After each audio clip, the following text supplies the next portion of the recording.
Inside was nothing more than a folded note written in red ink. And...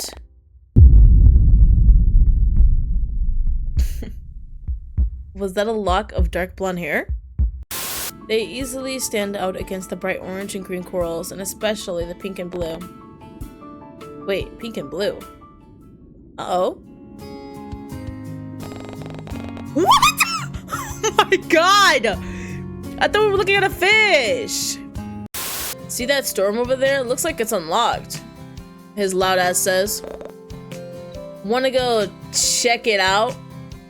I'm gonna cut your...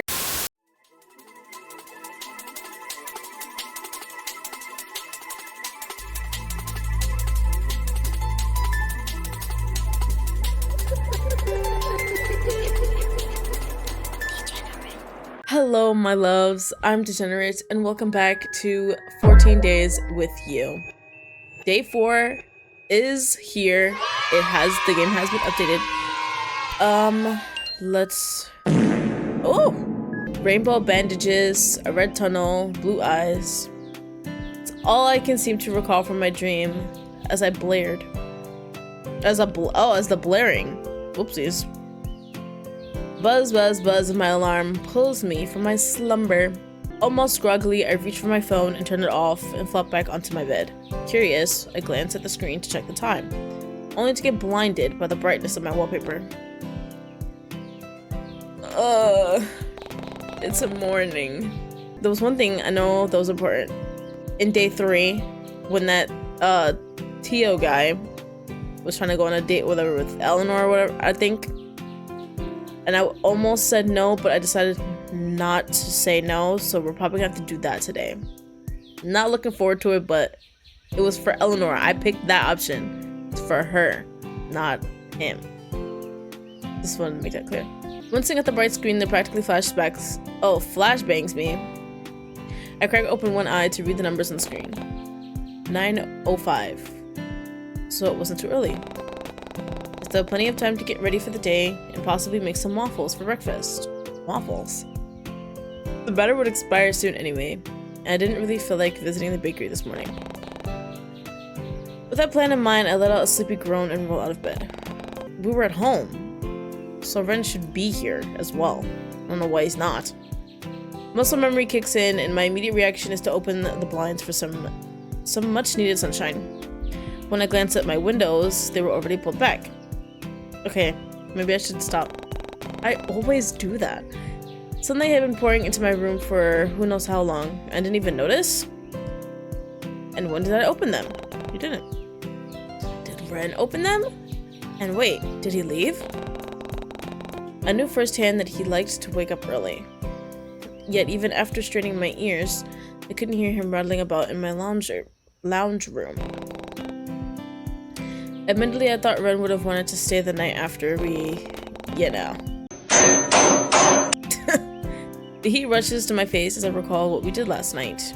No, it wouldn't do me any good to think about that first thing in the morning. I could always text Ren later. After all, it was still early and I didn't want to seem clingy. You didn't want to seem clingy. Interesting. Would he even think I'm being clingy?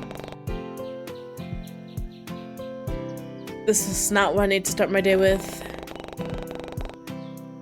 Deciding not to dwell on it for now, I stand up and gradually work out the kinks in my body. No way was I going to let this ruin the outing I had planned with Tio, Eleanor, and Leon. Yup. I didn't forget. Oh yeah, I almost forgot. We were supposed to go to the aquarium today. I hate this. I honestly want to change my decision so badly, but I had to live with my choices.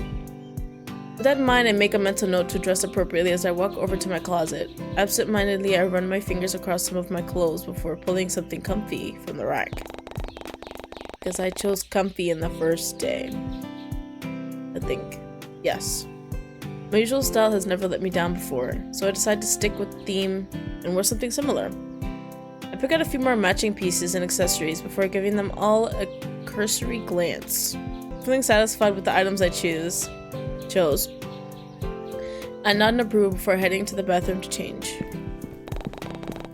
I doubt the hot water would work this early in the morning, so having a nice refreshing shower was definitely out of the question. Not that it really mattered, I still needed to buy some more shampoo anyway, and... oh? Strange. Was my toothbrush holder always this solid black color? Could have sworn it was gray. What the hell? Picking it up from the shelf, I give it a once-over. The Hadako print was still there, yet it somehow felt heavier in my hands. What?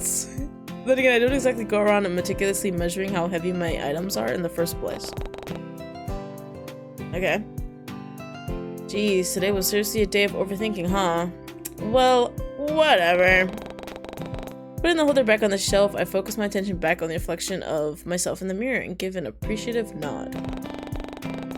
Never done that a day in my life, oh my gosh, how unique. The outfit I chose looked perfect, and once I put everything on, all I'd have left to decide on is how I should style my hair. Oh, what should I do? How will you respond? My hair is short. My hair is mid-length. My hair is long. I don't have hair. I don't have any hair. I'm gonna do short because that's what it is. I also have straight hair. I also have wavy hair. I also have curly hair. I also have coily hair. Ooh. I also have braided hair. I also have locks. I got the whole shebang bang. I'm gonna do coily, because clearly. Get out of here! An idea comes to mind and I immediately set to work. I'm gonna keep it that way. Because I'm black. An hour flies by and somehow managed to get dressed, style my hair, and finish breakfast in record time. With nothing else left to do, I decided I might as well kill time in my entryway by picking out which shoes to wear. But just as I stop in front of the shoe rack, something near the front door catches my eye. Is it a note? A letter! Odd. My door doesn't have a letter box, so I usually have to visit the front desk to collect my mail. That is, if Violet doesn't bring it up for me. How nice of her. I love Violet. So what was this doing here? Violet, don't die after I say that. That wouldn't be cool. Curiosity gets the better of me, and I find myself scooping up the letter and opening it. Inside was nothing more than a folded note written in red ink. And...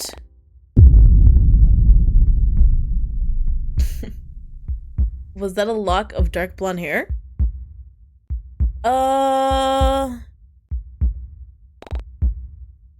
What the... Did this belong to Kiara? Wasn't that Chick's sister? Oh, I don't like this. A chill runs down my spine once I realize what exactly this item is. And I hesitantly scan the rest of the note for answers. It simply read, I think she might need a new lock as well. Don't you think? And don't bother warning her about this, I'll know. Dark blonde hair? What are we doing here? Let's keep this between us, alright? It'll be our little secret. What the hell? Was this somehow tied to that asshole who broke into my apartment a few days ago? Or was it someone else entirely? Okay, real calm. Real quick. That's not good. Though admittedly, whoever this stalker was, they were honestly doing a pretty bad job at making their intentions clear. Ow, my finger. I mean, what exactly were they trying to accomplish by doing this? It's a threat. Do they want me to stay away from Kiara as well? Or just keep silent? What did they get out of blackmailing me like this? And why target Kiara specifically? None of this made any sense. And now that I give it more thought, I still wasn't sure what they wanted from me either. Why go through all the trouble in the first place? It wasn't like I was doing anything wrong. Maybe moving back to the Bay wasn't a good idea after all. Ah. I mean, I left the hardships and turmoil of the city behind for a reason. I wanted fresh air, new faces, and a more easygoing lifestyle, things I'd never get in the city. And now it seems like history is only repeating itself once more. I thought I could live a peaceful life here with my new job and friends. Now I've somehow found myself in more trouble than I could ever ask for. And what's worse is that after denying my own paranoia for so long, this was all it took to convince me that my potential intruder really was real after all. Shit, maybe Violet was right. I remember brushing off her concerns because the idea of a stalker seemed so far-fetched to me, especially given Coraline Bay's innocuous reputation. But now? Damn! Admittedly, a big part of me wanted to see if Violet was still home, but another part of me rotted in place. Would it be safe? What if the intruder was still lurking outside? Uh-oh. Suddenly my phone goes off and scares the living daylights out of me. So much so that I end up dropping it on the hardwood floor and clambering to pick it back up in a panic. That shit better not be cracked. With shaking hands, I forego looking for any dents and cracks in the screen as I tried to discern the reason for the noise instead. The letter T shows up where the caller ID should be, alongside a suggestive contact photo of someone's abs I don't remember taking. It could only mean one thing. Oh my god. Why? Oh, why was he doing that? Man, what the fuck, man? Tio was calling. It takes a few failed attempts, but I somehow managed to press the answer button and respond with a shaky tone. Hello?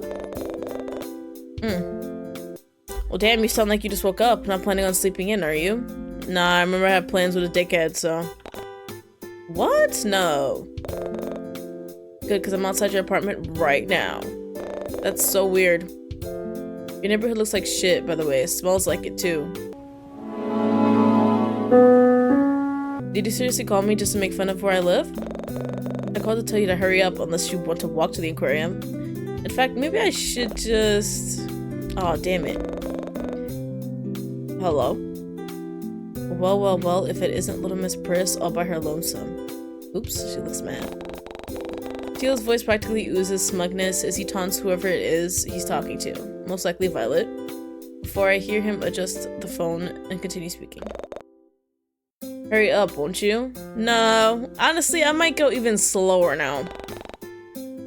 He hangs up before I can mutter out a response, but still, knowing that Teal was downstairs somehow gives me the confidence to leave the safety of my home, though not before committing the state of my apartment to memory and triple-checking my lock. I have half a mind to quickly snap photos of everything to see if anything was touched in my absence. But I doubt I'd have enough time. Still, if my stalker does decide to come back again, I'd want to know. But now I'm thinking about the photos. This gives me the perfect opportunity to splurge on some security cameras. Ooh. I've been needing some for quite some time now anyway. With all this talk of violent crimes, says violent, whoops, violent crimes, dead bodies, and murder happening on the news lately, and now this intruder, I figured it'd be better to be safe than sorry. Yes. So deciding to let Tio suffer, even just a little bit, at the hands of Violet, I pull out my phone to scroll through some home security bundles on sale as I make my way towards the lobby. What was that? I don't think that was normal. Tio ended up being uncharacteristically quiet throughout the drive. And if I were being honest, I appreciate the silence. Yes. It was definitely odd not having our typical playful banter. Playful? No. But it also wasn't something I needed first thing in the morning. He also doesn't seem in the mood to be disturbed, given how he clenches the wheel with one hand while the other supports his head against the window ledge like some angsty teen. So I try to settle further into the admittedly comfy seat of his luxury car and focus my attention on the scenery as it passes by. It isn't long before the aquarium comes into view and Tio looks around for a decent place to park. I must have picked a busy day to visit, considering the amount of cars parked both outside and inside the reserved parking area. Though Tio seemed to have summer in mind. I watch as he drives straight past the very clearly labeled no-go zone and pulls up into one of the empty spaces without so much as a reaction. Alright, why does that keep happening? I'm gonna just He doesn't even wait for me to get out before he opens his door and walks to the front of the car. And not wanting to be left behind, I quickly follow suit. T.O.? Question mark? I was about to question whether he was allowed to park in the employee zone in the first place. But given how he shamelessly pulls down one of the warning signs and tosses it into a bush, I figured that was my answer. Okay. It doesn't take long before he's right by my side once more and ushers me towards the front entrance. Okay, nothing crazy that time.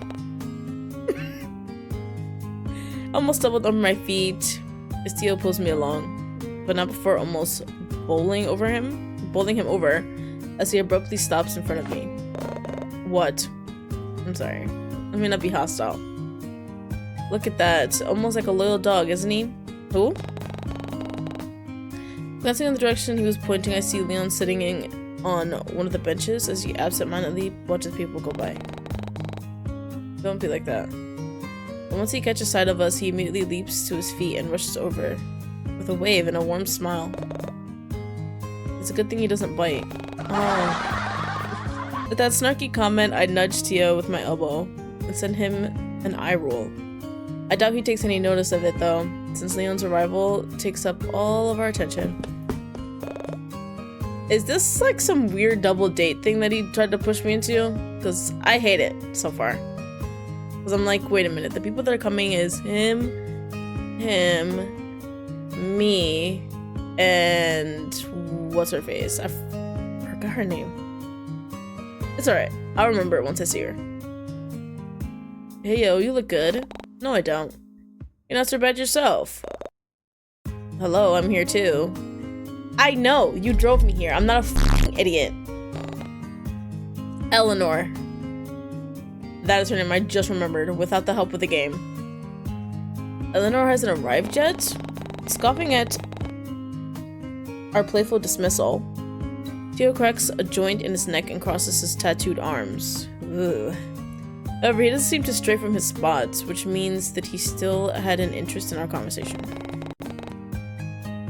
At his almost childlike reaction, Leon shoots his friend a cheeky, lopsided smile before continuing. I'm sure she's on her way. You should have picked her up. I would have been fine walking to the aquarium. But okay. She said something about wanting to get her steps in our group chat. Is that why she didn't want Tio picking her up? Probably. Oh. I be speaking too soon.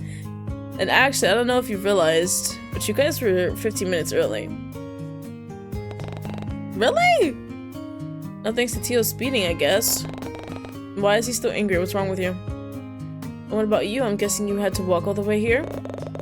There's nothing wrong with getting a bit of exercise in the morning. I'm sure Eleanor would agree. Yeah. I just got here, actually. Really? Because it looked like you were sitting on that bench for a while. I just sat down. Mm-hmm. Liar. Long enough to stretch your legs, huh? Okay, yeah. So maybe I'll arrive half an hour early? Mm-hmm. But I was excited. It's been a while since I've been to the aquarium. Right. Even longer since you've seen Dollface here, I bet. Who? Huh? Can you blame me? We've been separated for years. Now we're finally reunited again. It must be fate. No. No. Destiny. That's also wrong.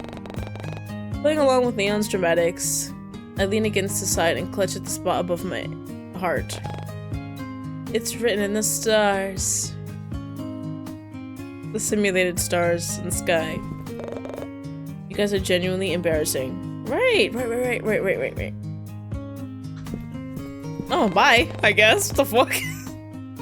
Hearing Tio huff once more, Leon and I both watch as he tries to distance himself by looking at the posters on the wall. But they're so interesting right now. No doubt feigning interest in it wasn't like Tio really cared much for marine life. All his world revolved around was wealth and luxury, giant tech companies, and probably starting fires. I thought it was stirring the stars. I was like, that's a weird one, but yeah, definitely starting fires. Little arsonist over here. Though for a guy who spent most of his time in the shadow of his father's legacy, I had to hand it to him. Tio was seemingly more down to earth than other people I've met. This, so far, I'm so regretting my decision in day 3. Because I don't want to, like, I don't want to be with these guys. I'm sorry. And that's probably mean, but I don't give a fuck. I don't really like them. Well, mostly Tio. But this seems really double datey, and I don't like it. I'm not here for this, guys. See how the whole game is pink and they're not? Right. He didn't spend time with us, but he did. And as much as he'd often joke about not wanting to affiliate himself with people outside his tax bracket, Tio sure seemed to like hanging out with Jay, Leon. Is it Leon or Leon? I don't know. I'd be saying it different every time. And me. I wonder, does he ever feel lonely? I'm gonna keep reading. Before my thoughts can delve any further, I feel a gentle nudge at my side. Looking to my left, I see Leon peering at me with a curious expression. You know, I'm really glad you came, but I'm also honestly surprised you agreed to this. Me too. Surprised? What do you mean? Well, you know, is Ren okay with this? Interesting of you to ask. No. Ren. Girl. Like, we met at the pier the other day. He said something about being your boyfriend. How will you respond? Oh, right, my boyfriend. Ren isn't my boyfriend. What? Both of these are awful. I don't want to pick any of them, but I'll pick this one. Whether or not it was because I wanted to stake my claim over Ren, or because he confidently declared himself as my boyfriend a few days ago, I couldn't help but let it slip. I said it. Yeah, I said it yesterday, I think. Yeah, the other day when I was talking to that chick from that store when she was being a little too close. I was like, back up. I told her too. So this one is forgetful. When Leon seems to pick up on the hesitance laced with my words, given how he inquisitively tilts his head and sends me a reassuring smile.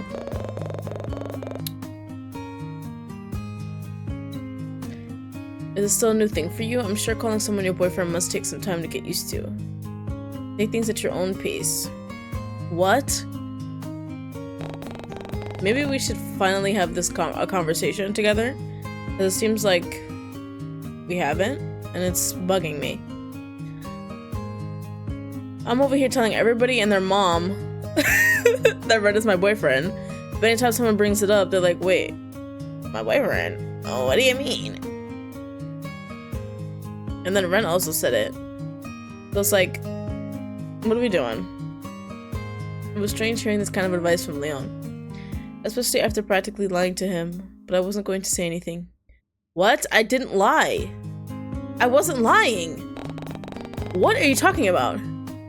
We've been friends for so long, yet the topic of dating had never seemed to come up between us. Must have something more extreme, like settling down or getting married. Who said anything about marriage? We are still taking it slow. We spend the night in each other's bodies every day, but we're going very slow. After that, I recall a fond memory from my youth. A younger version of ourselves greets me as they innocently play a game of pretend on the playground. Pretend. I can see Leon in his boyish charm. Oh, and all his boyish charm, as he promises to marry me from atop the slide, before he slides down and runs to my side in glee. Okay. This is what I'm saying. This is like super double datey. I'm getting the vibes. He seems all too happy to run circles around me while he shouts to the skies about protecting me from bad guys. Yet something else was missing from the scene, something I couldn't fully remember. What was it? I don't know. It's your memory. As long as he's chill with this, yeah? I wouldn't want any misunderstandings to happen. You're right. I hate those. Great. I have been spacing out again. Not wanting to offend Leon with my silence, I try to make sense of his words before coming up with a sufficient response of my own. Oh, yeah. He's fine with it. Probably. Besides, I only agreed to this outing because Eleanor genuinely seemed like she wanted to go. Exactly that. Thank you. Thank you for that consistency. I picked yes for Eleanor, not because I wanted to. So, if she's not here, I'm gone. It's not like this is a date anyway, so don't sweat it. I'm actually really cold. No need to explain yourself either. I get what you're saying. I'm sure everything... Oh. Leon cuts himself off when he notices something behind me. And when I turn around to look, I see Eleanor. Yes! Up to the group. Running up to the group with a flushed expression on her face. But as she draws near, she clumsily trips on a stray piece of cobble and tumbles forward. Yay! She's safe, everybody. Oh my god.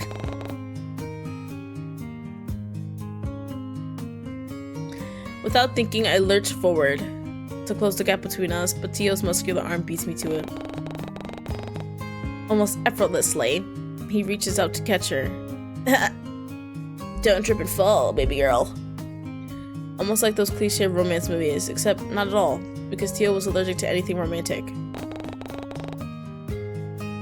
A fact that emphasized by the look of pure disdain on his face as he pulls my coworker to her feet.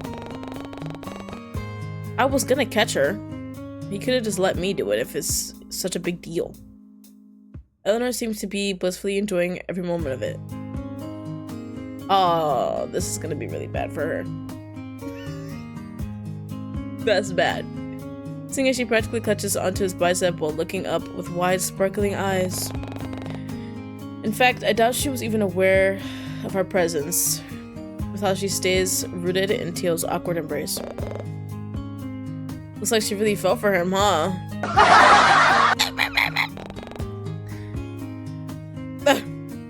You're as bad as Jay with those puns. He's dropping off on me. Come on, let's go see if she's okay. Why does that keep happening? What did I do? Did I do something wrong? Did I fuck up? Please. As it turns out, Eleanor really was okay, being cradled inside the arms of Tio. The moment only lasts until Leon and I rejoin the group with a knowing smile on our faces. Tio amply chooses not to say anything, and out of solidarity, or perhaps future blackmail, neither do we. As soon enough, we all found ourselves waiting in line to buy admission tickets. It's okay, I'm enjoying this so far. Eleanor happily takes photos of us while Tio scrolls through his phone, and Leon stands beside me. Let's look at all the colorful fish in the small tanks. This is all rather exciting, don't you think? Really? It's just fish. Why the fuck did you invite us then? Caught you. Come on, mate. Australian? Show a bit more enthusiasm, yeah? Ja. If you love him that much, wait till you find out what's at the beach. You're a dickhead. This guy is a huge asshole. I want to apologize. That wasn't funny. I'm not laughing. I want to apologize in advance for him. No, it's fine. I'm sure Tio has other interests that excite him. Fish just aren't particularly one of them. Didn't he invite us to the aquarium, or am I bugging? I'm sorry, guys. I don't know. I chose this. I want to know what makes me excited. Leon and I both share a look before rolling our eyes. Breaking taillights and slashing tires. Oh! Wait, slashing tires? Isn't that illegal? Probably. I'm just messing with you. Loosen up a little bit. Nah. All too quickly, thank you for that phone. The lighthearted mood gets replaced with something serious as Leon's phone starts buzzing. If you have to go, I'm gonna be pissed. I'm telling you, if one person leaves, everybody's dispersing. So don't play with me. Recognition flashes across my childhood friend's face as he looks at the screen, before he awkwardly scratches the back of his neck and points towards the entrance with his thumb. Sorry guys, give me a sec. Totally. I'd love to be alone with this person. Without waiting for a response, Leon makes a beeline for the front door. After a few seconds, I see his figure emerge from outside the large windows, pacing back and forth on the sidewalk as he talks to someone on the phone. Judging by the solemn expression on his face, I can only guess that the call isn't a good one. I sure hope everything's alright. Too caught up in Leon's shift in demeanor, I barely notice how Eleanor's hand gently pushes Tio and I forward so they can speak to the clerk at the front desk. Broad, tattooed shoulders now block my view from the window, which causes me to shift my attention back to the present. But Tio doesn't seem to notice my lack of focus, or perhaps he doesn't care, as he pulls out a black card from his wallet and leans over to hand it to the woman behind the counter. He could have gone without the nonchalant dreadhead, smug look on his face, but I wasn't about to say anything when he was literally about to pay for my admission fee. How much is it? Damn, I'll pay you back. Before I could begrudgingly thank him, Eleanor's excited voice cuts me off. Oh, do you suppose there will be shows today as well? I saw some advertised outside. Oh yeah? I wasn't paying much attention to them. I hope there'll be penguins. Penguins are nice. Perhaps Leon would enjoy them. What about me? What about you? I don't suppose you like sharks. I can hear the clerk chime in with information on the latest hotspots and what shows we're playing, but I shut it all out when I noticed Leon standing idly near the doorway, still sporting that concerned look on his face. What's up, buddy? Without missing a beat, I make my way over to his side and spare him an empathetic glance. I'm really sorry about all that. Will something come up involving my mom at the hospital? You're f***ing me, right? I said if one person leaves, I'm leaving too. I'm not staying here. I'm not staying here. No. No. Because then, watch. Eleanor probably gonna have to leave. Oh, there's an emergency somewhere. She's gonna leave too. And now I'm stuck with, Tio. I don't want that. Oh no, is everything okay? God damn. Just some important paperwork I need to fill out on her behalf, you know, since Dad is still working abroad and all. Okay. I'm sorry, but I really gotta go. I'll try to come back as soon as I'm... Don't sweat it. Focus on your mother first. I don't miss the way his entire demeanor softens at my concern. Ah. Leon looks as though he wants to say something serious, but holds himself back at the very last second. As if to compensate, I end up filling the silence instead. I'm sure I can survive third-wheeling Tio and Eleanor's date alone. Jeez, I really owe you one. Fuck that up. Actually, you know what? Here. What's this? Before I can refuse, Leon shoves a stack of small bills into my palm and closes my hands. What? His hands around it? What? You don't have to. Besides, Tio already paid for everything just now. Now I won't be hearing anything from you. If you won't accept it, then I'll spend it all on something for me instead. Go to town in the souvenir shop. You better have given me a lot of money then. See if they have any sunfish merch in there. Alright, thank you, Leon. No worries. But I really gotta go. I'll tell my mom you said hi. Goodbye. This sucks.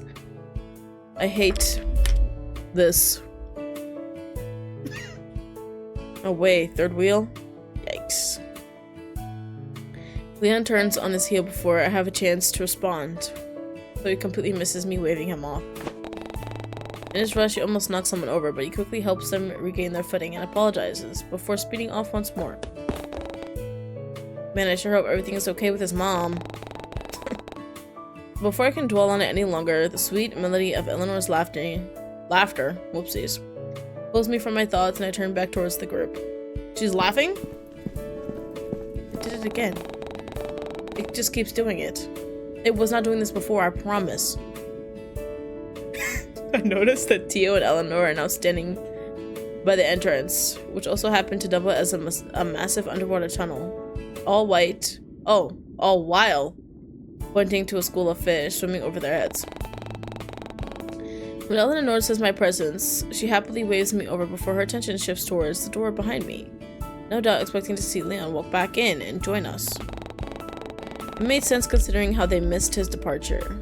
But she snaps out of her curious daze the moment Tio brushes a hand against her back to move her out of the way of a family passing by. Oh wow, this guy really knows all the tricks. You are so cute though. I love Eleanor. Oh my god. She looks wonderful with him, but it's like, we know how he acts, so it's like, But, whatever. This is for her. I'm doing this for her. So let that be known. Again. What truly shocks me is that he doesn't seem to move his hand. Instead, Tio leaves it there. As he steps closer and blocks my coworker from my view. I'm not in love with your little girlfriend.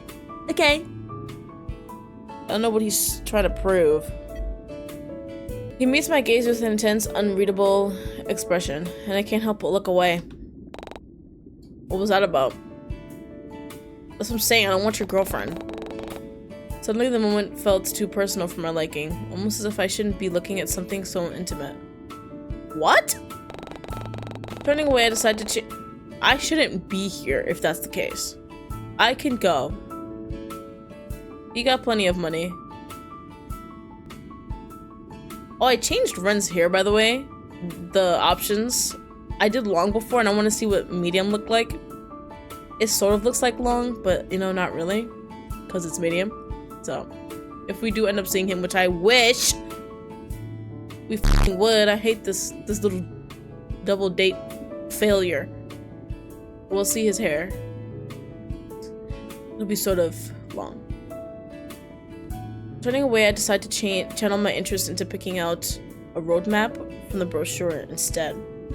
If Tio and Eleanor were planning on getting cozy with each other, I needed to plan my escape route. Before I move away, I notice a lone aquarium tank to the side. It was far enough from the eyes of the people still waiting in the queue, but still close enough to the entrance to entice any passers-by to come in and take a look. Inside were countless amounts of colorful fish, coral, and other sea crustaceans, and I couldn't help but look in awe at some of the bright marine life as they float about in the water. If only Leon could join us. I could almost hear his laughter at some of the sunfish-like creatures that swim by. Keeping the rest of the group in sight, I stray slightly to the right for a better vantage point. A group of neon tetrafish zip past, and my eyes follow them as they swim around. They easily stand out against the bright orange and green corals, and especially the pink and blue.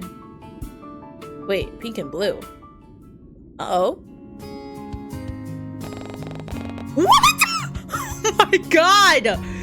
I thought we were looking at a fish! Being closer to the glass, what? His hands look a little freaky. I don't know if that's my fault, but it was like that the first day too. Peering closer to the glass, I catch sight of a familiar face on the other side of the tank. Oh my gosh, guys, it's literally Ren. Ren doesn't seem to notice me yet, seemingly far too entranced by the brightly colored creatures as they swim by. He doesn't notice me, he's staring right at me. His soft eyes follow some of the smaller fish as they dart across the tank before swapping over to the group of guppies swimming past.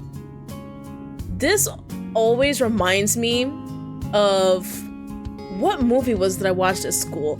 I watched like a rendition of Romeo and Juliet in school one time. It was like modern, but they still spoke in Shakespearean, and I think Leonardo DiCaprio was in it.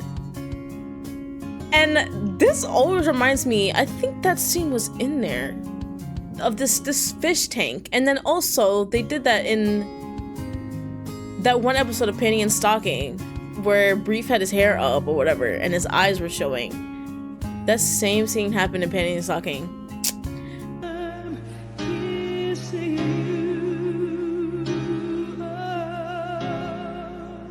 Very cute.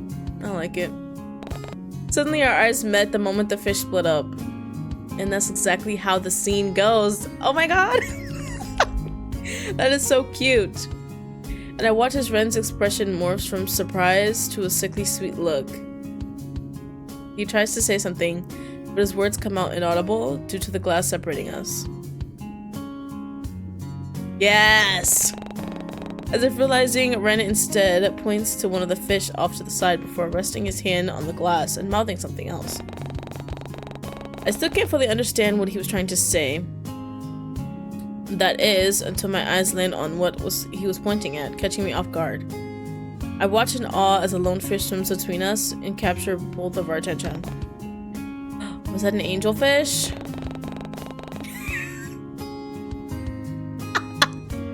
The fond memory from our time at the pier comes to mind, and I find myself thinking back to when Ren affectionately gave me that nickname. And had I known any better, I would have assumed that he was thinking about the same thing, given the way his eyes crinkle and soften as the fish scales shimmer underneath the artificial light. Whoopsies, I don't know why I said article. Too absorbed in how picturesque this all looked, I completely missed Ren's swift departure. That is, until he's rounding the corner of the fish tank and taking his place by my side. It's super cool. Hi. Hey you! Fancy meeting you here. The first thing I notice is how Ren is tugging at his sleeves again, though he doesn't seem to shy away from my close proximity, nor seem to mind it as much. Those fish were pretty neat, huh? Yeah, I couldn't take my eyes off them. Did you spot the angelfish swimming by? Yeah, you pointed at it. And then I looked. What? How will you respond? I was busy looking at the sunfish. The what? Clownfish. I did. It was so captivating. I was staring at the sharks. There's sharks in there? How about we tell the truth? Oh wait, no! I don't know why I pressed that first one. I'm sorry. Okay, good. Oh, it was. Okay. Couldn't stop looking as well. Yeah, I didn't even know they could be that color. Actually, this might sound cheesy, but after you mentioned the angelfish, it reminded me of our date at by the pier, remember? I know you remember. How could I forget? It's one of the most treasured memories. Top 3, in fact. Not wanting to let this opportunity pass, I decided to tease Ren a bit. Oh, please, top 3? Don't laugh. Don't laugh. If you get to be cheesy, why can't I?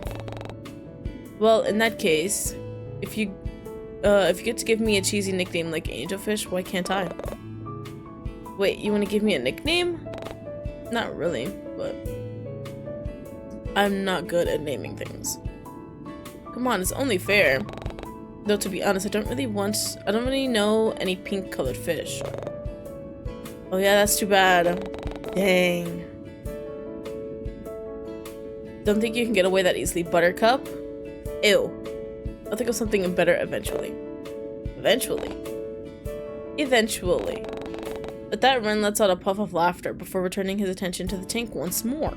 He doesn't seem to stray from my side though. And it's then that I realize what he was doing in the aquarium in the first place. Without missing a beat, I take a step closer and voice my thoughts. You know, I wasn't expecting to run into you here. Oh, really? Yeah, no offense, but you don't really seem like an aquarium guy. Is that so? I didn't have any plans for today, so I figured I'd do a bit of undersea sightseeing to pass the time. Plus, I finished the book you recommended the other week. The one about the underwater city? I guess it inspired me to come here. Really? Oh, right. Yes. The book. On the first day, I believe. Did you like it? What did you think about it? I don't remember that. I enjoyed it, especially the part where... Oh, say, look at that. Ren isn't shy about how he leans over my shoulder to point at something outside of my peripheral vision. I follow his finger, and between the driftwood and coral, I spot Eleanor and Tio standing awfully close together. I don't miss the way Tio sizes up Ren. Sizzes. Even from a distance. Before he tears his gaze away from us with an inaudible scoff. A surprised sound escapes the back of my throat as I watch Tio unabashedly run a hand down my coworker's side. What truly shocks me is the way Eleanor boldly grabs his arm and loops her hand around it. No way. That's, so cool. I honestly I didn't know she had it in her. And while her confidence shocked me, it also sparked a bout of curiosity inside of me as well. Even though we all established that this wasn't an actual date, Eleanor still wanted to treat it like one. Right. Are we sure this isn't a date, then? Like, come on. Someone had to have been lying. But now that I really think about it, isn't this similar to the date I shared with Ren at the pier as well? The next thing I know, I find my mind wandering to all the times I held Ren's hand as we walked along the boardwalk. And right now, it looked all too tempting with how it was casually resting against the glass. I could easily fit the palm of my hand in his, and I'm sure he wouldn't mind in the slightest if I were to reach out right now and, Come on, what were you thinking? You stupid idiot. Although... Because he's totally not our boyfriend. Come to think of it, wasn't I the one who initiated most of the hand-holding during the moments we spent together? Maybe he'd be okay with it after all. Should I? How will you respond? Move your hand away. Hold Ren's hand. Just do it. Before I could talk myself out of it, I reach out and slip my fingers between Ren's palm and the glass of the tank. His skin feels uncharacteristically coarse and rough against my own. But before I can question it, I brush against something cold and metallic instead. Huh? During a curious peek, I look down and notice a golden ring on one of his fingers. What, he has a ring on a finger and a necklace? In fact, it appeared to look vaguely similar to the one around his neck. But as soon as I open my mouth to ask, Ren casually slips his fingers between my own to intertwine them. That's odd. He gives me a soft smile, almost as if he knew this was going to happen, before Eleanor's voice pulls me back to the present. Uh-oh. There you are! What's up? Why didn't you say anything earlier? What? Where'd pretty boy run off to? Princess over here said he had to leave earlier. Oh, damn. If it isn't Buttercup. What? I said that once. Well, wait. No, I didn't actually. I did. It's Ren, actually. Not this again. Damn. Before the two can have the chance to butt heads, I carefully step in and interrupt. Something came up at the hospital, so Leon had to go. Oh dear, I hope everything's okay.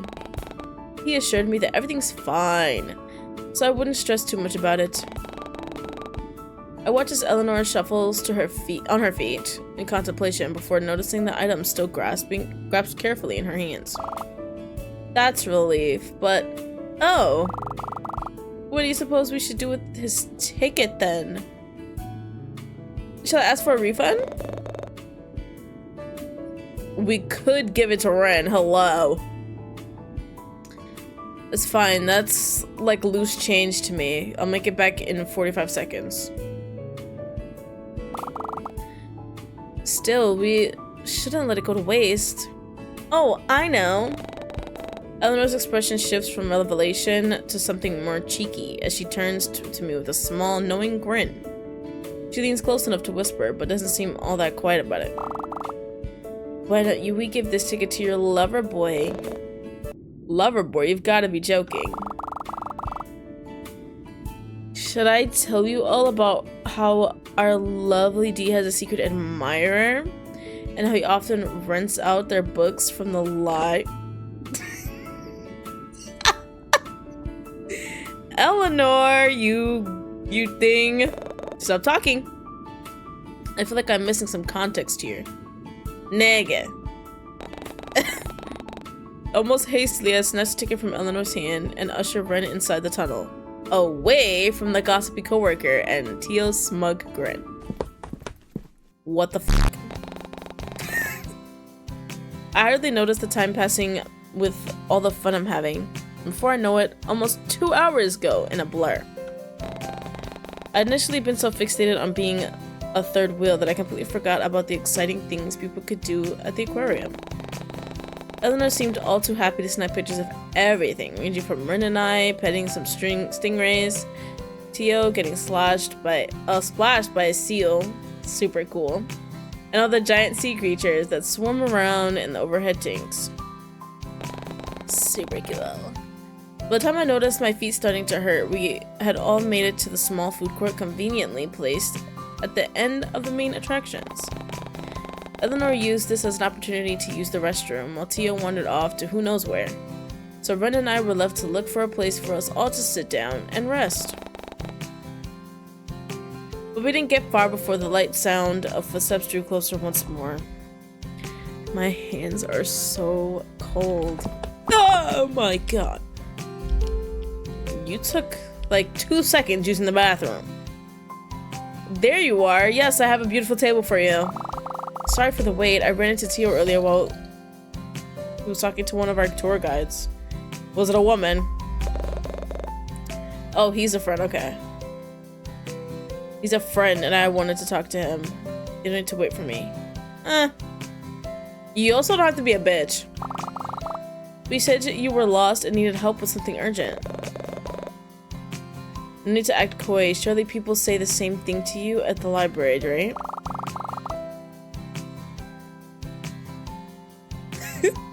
Well, yes, I suppose they do. But I don't see what that has to do with me waiting for you. Or acting coy for that matter. No arguing, guys. You're not married yet. You're adorable when you're clueless. You're most liked when you're not on screen. Anyway, are either of you hungry yet? It's past noon. I'm worried Tio won't put his pride aside and admit that he's hungry. Excuse me? Am I wrong? I could have sworn I heard your stomach growling earlier.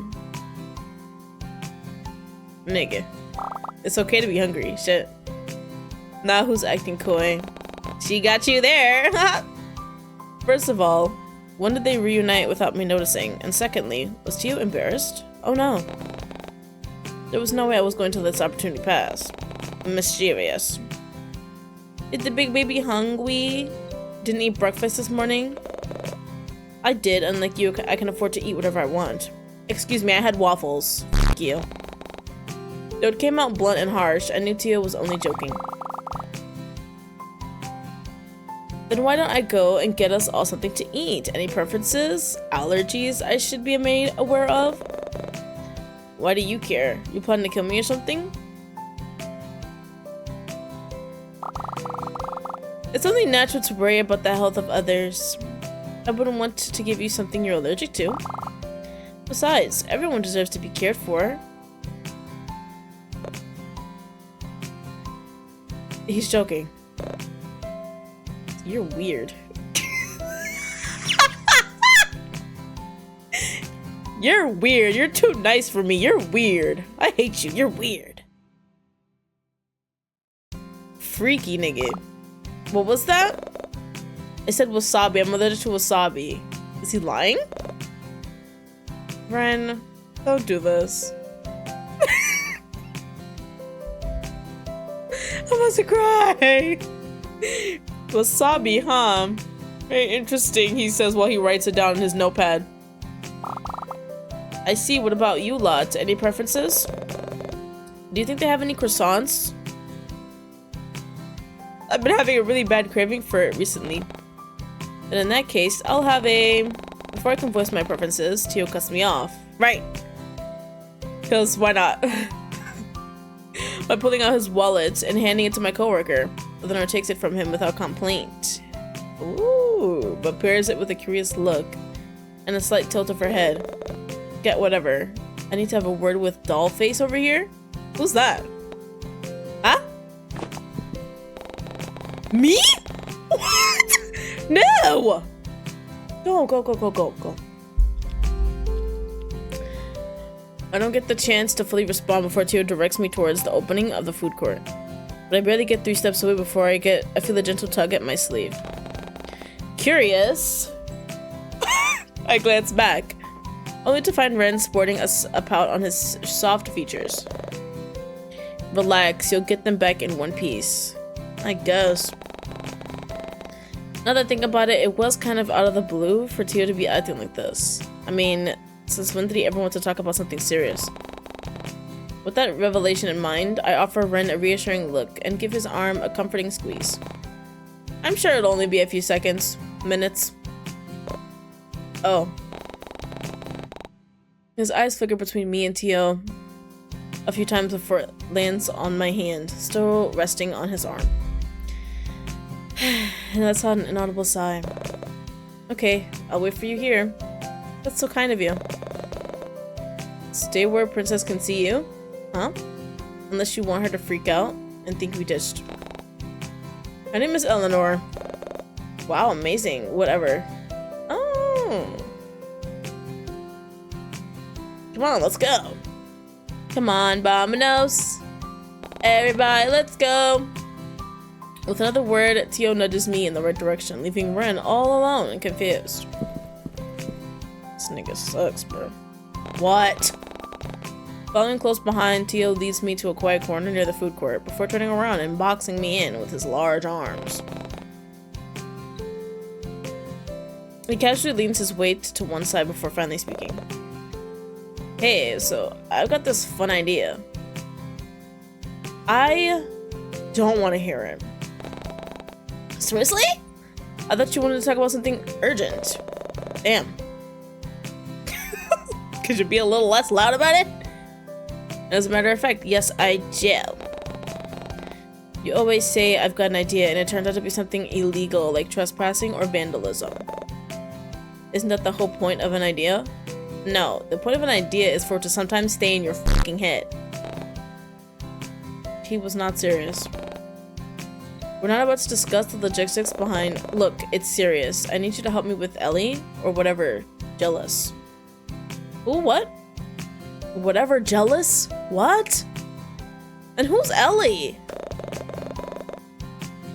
She's getting a bit too clingy for my taste, and it might even get...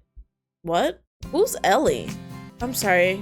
Alright, let me wait till he finishes, because I'll be jumping on his door before he even, like, finishes saying something. She's getting a bit too clingy for my taste, and it might even get Buttercup to ease up on all that juvenile puppy love shit. You seriously don't think he's being too clingy? He's practically glued himself to your side the entire day. What? He just got here. Who else am I supposed to hang out with? You? Let's be logical here, right? If I wasn't sleeping with him every night, who else I could hang out with? Because you guys were being all lovey-dovey, and I was not gonna sit there and watch that happen. I was gonna throw up at some point. And who wants to be near a person who just threw up? Right. Dumbass. What? Don't you think that's kind of a runabout idea? How would this even benefit? Trust me, this is for my own benefit, not yours. Oh. Little Miss Princess over there is treating me like I'm a damn child who needs to be supervised all the time. And I can't even tell if she's interested in me or not. Really? Plus, you're not exactly... What? What? Jay? No, never mind. What? What was that word about to be? Either my idea works and this gathering gets more interesting, or she realizes I'm not the type to be babied and backs off. You were blushing like a little bitch earlier. Stop playing with me. You like to be coddled. It's a pussy. He's a big baby. Well, I had to jump through hoops and hurdles to understand it. Theo did have a point, but everything about his idea still felt wrong. What even is the idea? Regardless, if I agree or not, if Eleanor saw us flirting, wouldn't she just assume that you're not interested in her at all? Is he serious? That's what he's saying? Alright. Because I didn't get it at first. He was just... When I hear him talk, I don't listen. But... Because like, it's crazy because I'm reading his lines, so... What he's trying to do is get us to flirt with each other. Or be mushy. So that... Eleanor and Ren would like, you know, retreat. But that's not gonna end well for you. Your next meal is about to be a wasabi if you keep playing around. So don't play with me. Besides, I'd never betray her like that. Which is true because I came here for her. So... Who said anything about flirting? What? I literally just explained it. No! Get that notion out of your head. Shit, you really are into me, aren't you? Right. Can't say I'm flattered. Excuse me? All I was gonna do was ignore her for a bit. Make them think you're more entertaining or something. This is stupid. I'm sorry. I mean, it almost worked with that tour guide from earlier. But that tour guide was a man. Are you... You know?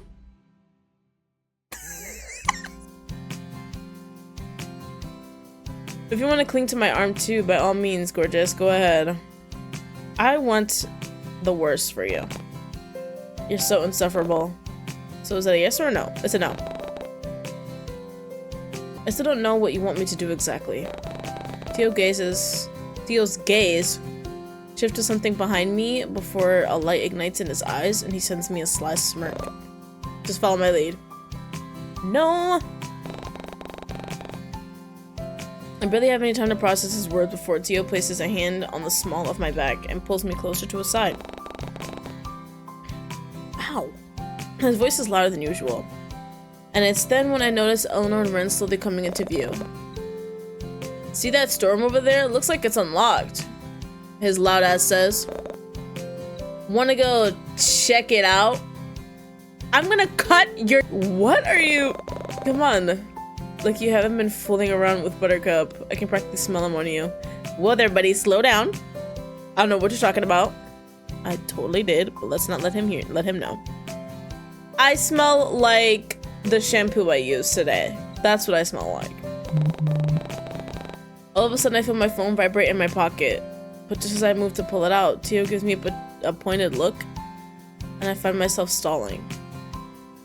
How will you respond?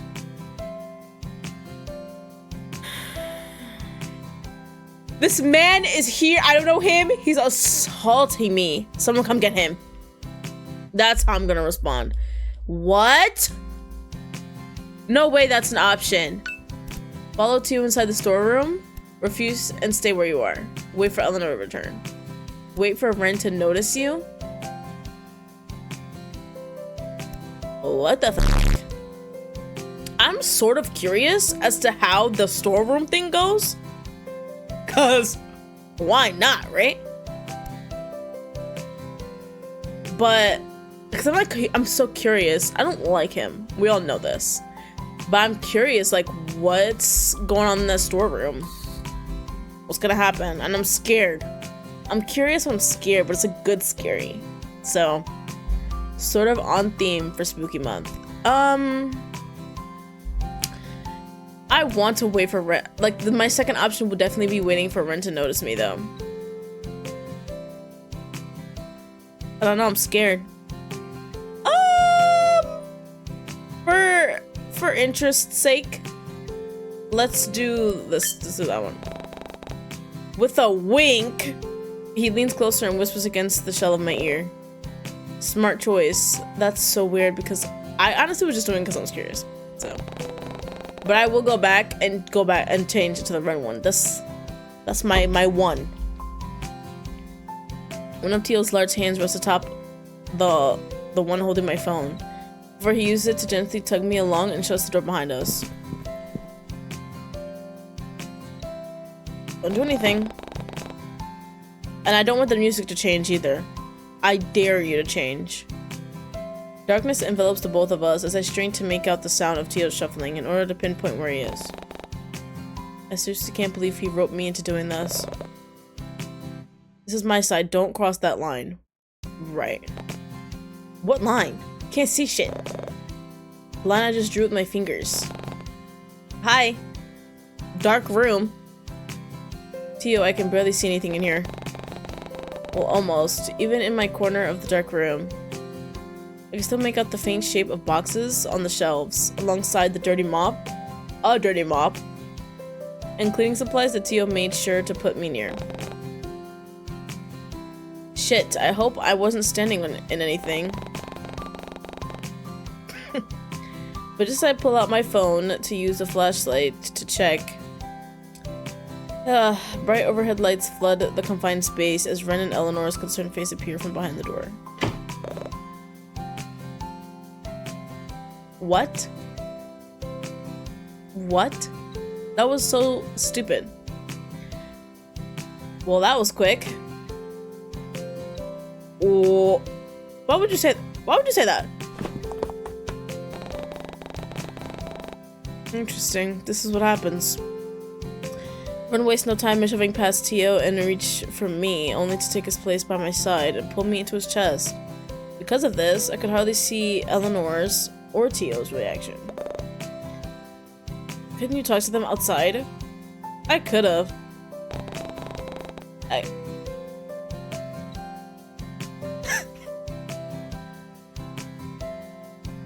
Time to go back! Yo! That was stupid. Let's just wait for Ren. That was dumb. Oh, but wait! Fuck! Let me think. Because if I did go in the storeroom, he probably would have, like, killed him for me. Because, you know, he still knows the wasabi thing, so. Wait, no, let's figure out what happens then. The moment Ren notices my alarmed expression, he immediately starts to make a beeline towards Tio and I. But just as he gets cut off by a large family passing by, Tio's body covers him from my view. What? Looks like we gotta hurry this up. Really? Without warning, Tio gently tugs me along by the sleeve of my jacket and shuts the door behind us with an audible click. So we always end up in the room. It's just whatever. Okay, he does the whole line thing. I'm not doing that shit. That's so stupid. Why do we even have to go in the closet? Or, yeah, the storeroom. Like, that's so dumb. Get out. I can practically hear the venom dripping from Ren's tone as he harshly glares at Tio from over his shoulder. Who goes into storerooms just to talk anyway? Talk about clingy. Well, whatever. I got what I wanted. I wish... Let me stop. I follow Tio's gaze as he takes in Eleanor's flushed expression before he throws an arm over her shoulder, takes the bag of food from their grasp, and guides her out of the closet. I can hear her mumble something about how adorable she looks with a pouting expression as the door shuts behind them. Nothing but silence is left in their wake. And then...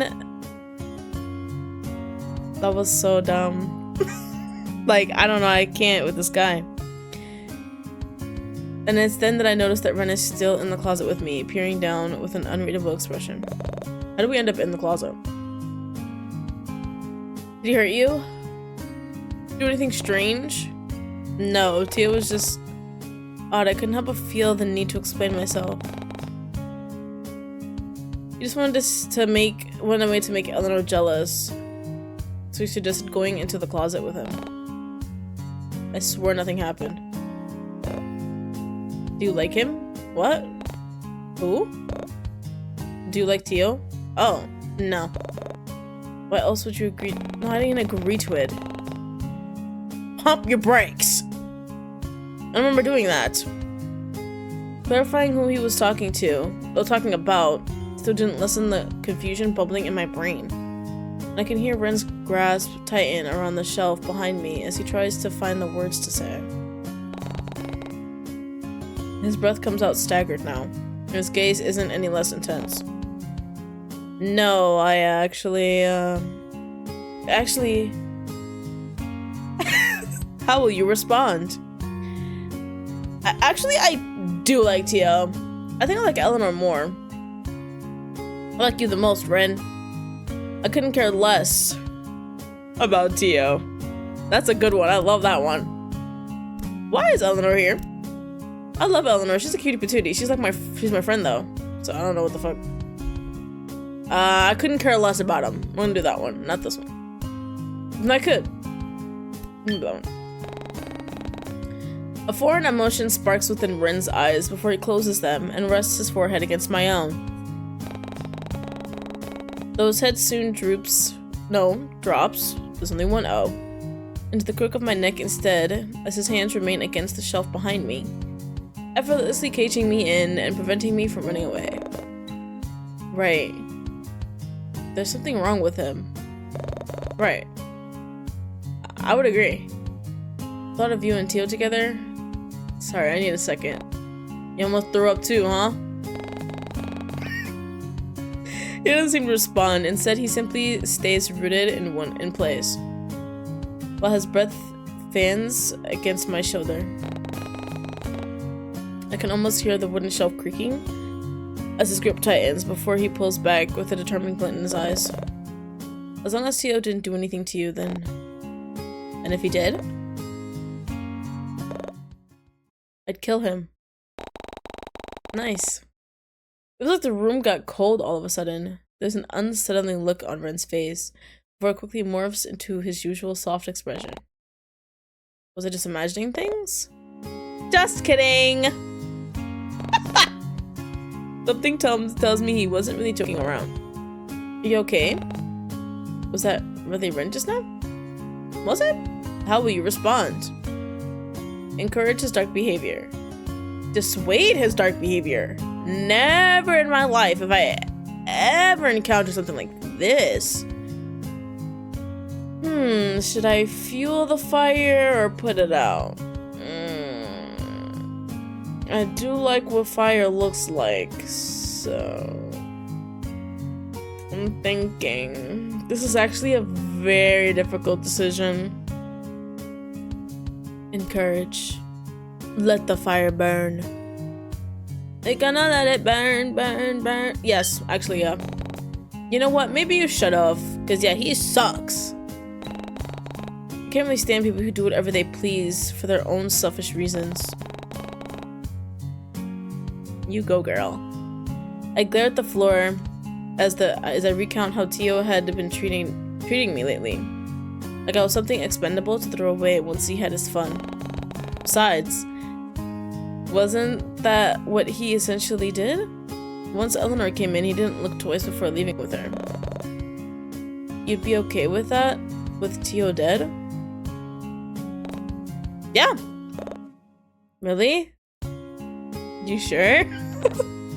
I'm sure. I'm so sure. He stares at me with wide eyes and almost makes me regret saying anything in the first place. Almost. Key word. I don't really know what just came over me, but still. Some decrepit and morbid part of me genuinely did believe that Tio would have been better off at the bottom of a lake, Lake Blue Moss. It was just a lake, just any lake. Never really let it get to me, but I've honestly had it up to here with people like him. Oh, I've never seen that word before. Hedonistic? Oh. Those hedonistic individuals who only care about themselves and never the well-being of those around them. Perhaps it was why I moved away from the city in the first place, to escape people like Tio. In some messed up way, at least it brought me closer to someone as understanding and considerate as Ren. Speaking of, I dare a glance towards my pink-haired companion, only to find him staring back at me with a soft smile. He leans in close this time, as if he wanted to whisper something for only me to hear. Well, if I ever need to hide a body, I'll know who to call now. No way you're getting me involved with your crimes. No? But I think it's a genius idea. They'd never expect the cute librarian. Shut up! Stop talking. Now that the mood had lightened, I give Ren a playful shove and roll my eyes. But now that's that all sorted. Whenever I see two of the same word, I get so confused. I think we should leave this dingy storage closet by now, don't you? I mean, we've been here for a while. And Nori has our food. Alright, because one person has to have 8 different names. It's like, this nigga, he says what? Like, Princess, or Nelly, or no, Ellie, what was it? And then we say Nori, and I can never. I suppose we should leave, but I guess there's something sort of comforting about this closet, or maybe it's just you? Question mark? Huh? Being this close to you, I like it. I bet.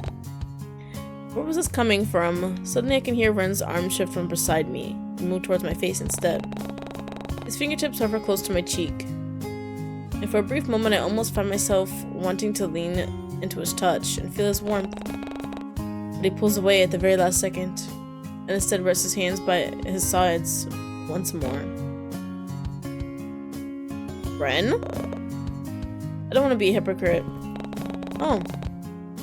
He sends me yet another soft smile before stepping back, then awkwardly tugging on the end of his sleeve. My fingers are so cold. A hypocrite? What did he mean by that? Confused, I press him for answers. What do you mean?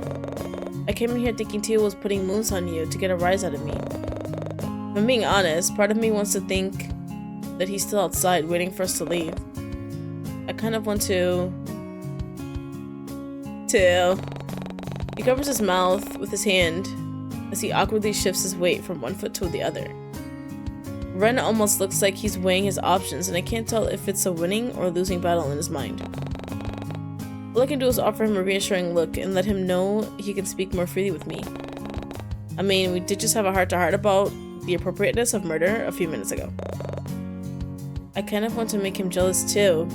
I don't think he gives a fuck about me, but you can do whatever you want, I don't care. You can do whatever you want. Oh! I mean, I'm supposed to be paired up with you today, not him. He has no business trying to take you from me. Not that he could anyway.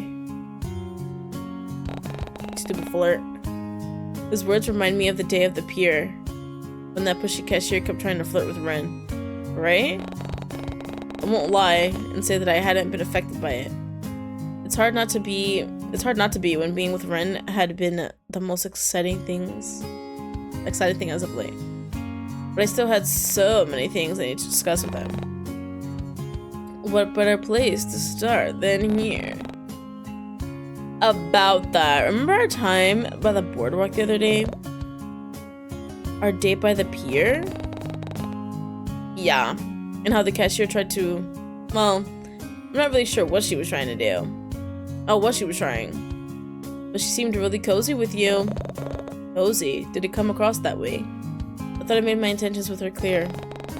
Confusion must have been written all over my face, as Ren takes it upon himself to elaborate further.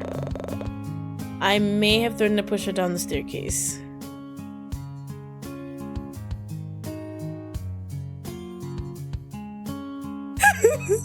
Yeah, I know. I wouldn't really do it though. Okay. What? You really tried to threaten her? Yes, but only because she tried to take me away from you. I never want to make you upset. Or leave your side for that matter. said I may have threatened her with pushing her down the stairs. Nigga, I knew that already. We were having fun together and she had to come along and ruin it. Besides, whatever she had to show me downstairs probably wouldn't have been that interesting anyway. Probably her ugly tits. I don't care. I'd be like, ew, and then go back upstairs. And then I'll sigh and weigh Ren's words. Was he really telling me the truth? Yes. I swear I'm not interested in her. I didn't think you were. In fact, I'm not really interested in anyone who isn't you. That's so sweet of you. I guess I haven't really I've been really forward with you in that case. Yeah, it's like finally this is the 4th day. Might as well profess your love and make it official. Be like, yes, this is my boyfriend. Yes, this is my girlfriend. Like, what is wrong with you guys? I watch as Ren takes a tentative step forward, towards me, and reach an arm out. But before I can feel the cold touch of his hand on my cheek, he seems to hesitate. When I take my own step closer and lean my head into his hand, Ren's demeanor seems to melt instantly.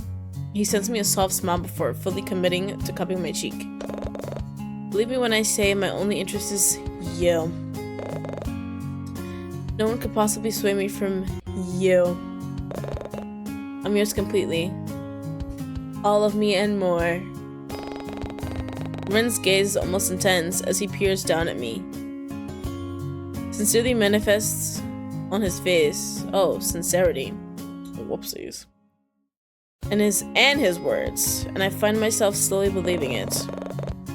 You don't have to feel the same way right now, but so long as you believe me, that's all I ask. Nigga. Come on. That sentence. His gaze drops to his feet, and the hand that was once caressing my face now moves to cover my mouth. Oh, his mouth instead. Perhaps it was a trick of the eye, but I could have sworn I saw Ren gently inhale. Maybe don't look at anyone else wasn't me too. Totally. What was that? Nothing. Just wondering if Mr. Wasabi here is still outside this door.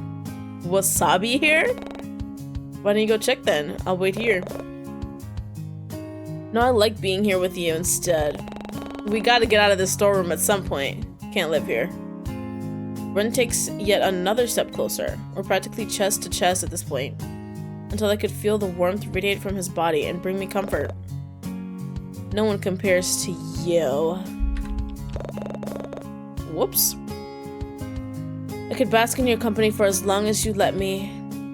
I'd never tire of you. Oh. Was that too much? I figured I'd be more honest and open with you to avoid any more misunderstandings, but I can dial it back. Or not at all, if you prefer. I don't mind it. I just wasn't expecting it, I guess.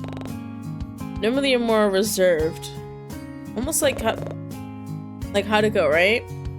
What a coincidence, huh? Yeah, I suppose. He's my favorite character for a reason, you know. And is it winning me any points? We'll see. I can feel Ren's breath ghost against the shell of my ear as he lets out a puff of laughter. Can't believe I'm getting jealous over an anime character. Dang. Hey now. Unlike Haruko, you're real. I can touch you. Totally. Ren's face seems to immediately flush at that. Besides, imagine how Tio must be feeling right now. We've been in here for how long?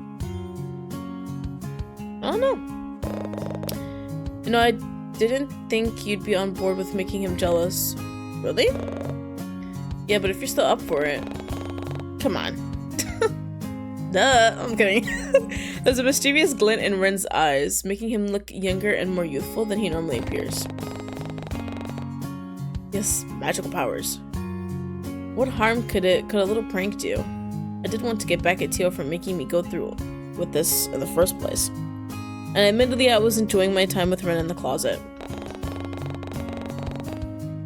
I wouldn't have had this much needed conversation otherwise.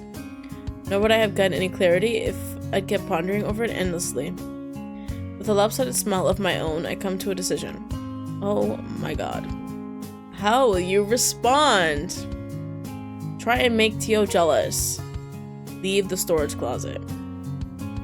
I always pick them anyway, I don't care. But I will be skipping it. For the video's sake. So next time you'll see us is when we're outside of the storage closet. A few moments later. No custodians, bro. Like, there's nobody here. No one could have stopped that from happening. Right? Anyway, I don't know what that. There's some freaks. Little freaky ones. Anyway. As soon as Ren and I exit the storeroom, the first thing we notice is that Tio, Eleanor, and our food were nowhere in sight. Well, I guess the resident arsonist really got what he wanted after all. And for some reason, Ren seems just as bummed about the situation too. They really just left? I guess so. Freaky. Which kind of sucks because Tio was my ride home. I could drop you off if you want. We go to my place, it's not far. We still have some time to kill. More than we just... Okay. Let's just go on ahead. All of a sudden, the chilling thought of potential stalker lurking about returns. And I will the unsettling feeling in my stomach to calm down. Perhaps going home wouldn't be the best idea right now, especially if someone might still be there waiting for me. Ren's innocent offer lingers in my mind, and I find myself feeling more and more inclined to take him up on it as the seconds pass. I mean, I definitely would feel much better if I had someone else around, if in the off chance that something were to happen. Plus, Ren did once offer to let me stay at his place if something ever went wrong. And if some part of me felt almost safe in his presence. Almost.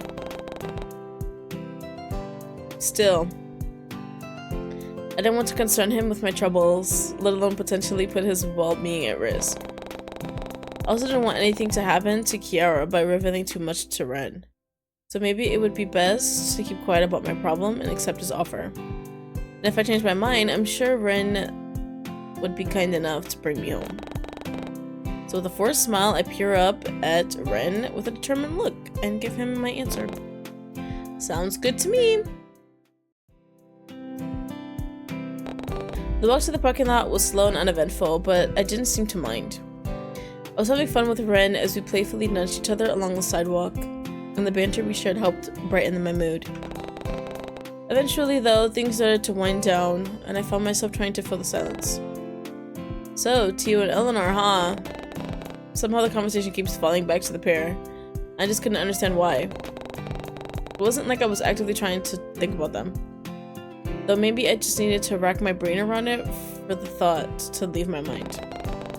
A sideward glance in Ren's direction shows that he genuinely was considering my question. If the purse slip and head tilt were anything to go by, and I couldn't help but chuckle. It sure is a weird combo now that I think about it, but if it works, that's true, I suppose. It's just hard to imagine Nori with someone like Tio. Do you think it's possible being with someone who's not your type? I guess it depends on the person. I see. What about you, Ren? Think you could be with someone who might not be your type? No, absolutely not. His response is immediate, and it has me turning my head in my pink-haired companion's direction. I mean, you're my type. Why would I want to be with someone who isn't you? But this isn't about me, right? You asked about Eleanor and Tio. Yeah. But do you think they should be a couple? I chose to ignore the way Ren evades my initial question. But I won't lie, his own musings does leave me pondering. Do I think my friend and coworker would be a good couple? Ren. I know one of them is my friend and coworker. I don't know about them both being a friend. I don't know. Hypothetically, of course, I was well aware of the fact that the Theodore Alvarado would never settle down with anyone. even if he was old as shit. But still, if anyone would be able to get Tio to change his ways, I'm sure Eleanor could do it. She just has a certain charm about her that makes everyone want to be a better person. I had no doubt that even people like Tio wouldn't be immune to it. How will you respond? Yes, they'd be cute together. No, they're not good for each other. I'm not really sure, to be honest. It's not my place to decide. That's definitely what I would go for. You're right. We shouldn't meddle in other people's affairs. I didn't know you were such a stickler for rules. To try acting more like Tio then. Please don't. One of him is enough. And besides, I like you the way you are. Soon enough, our conversation comes to a halt when a sleek black sports bike comes into view. Ren bought his bike again, huh? Part of me still expected someone like him to just walk everywhere. If I was being honest. If I had known I'd be bringing you home, I would have brought my car instead. But, I recently loaned it to a friend, actually. Really?